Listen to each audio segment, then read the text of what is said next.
Hi everyone, this is Anastasia and I'm as always asking for your help. Please support our rescue center in May.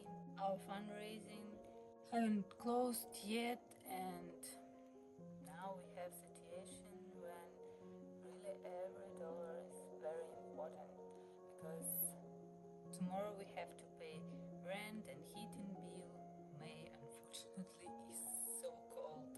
We have to buy entirely antique mats for all the dogs and cats and some our strays. We need to buy more Abaquel for Winnie and vitamins for him and for our puppy Dora.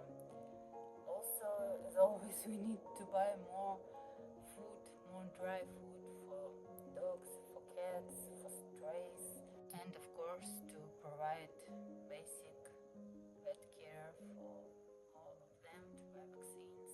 Thank you so much. Thank you for your help. Thank you for your kind words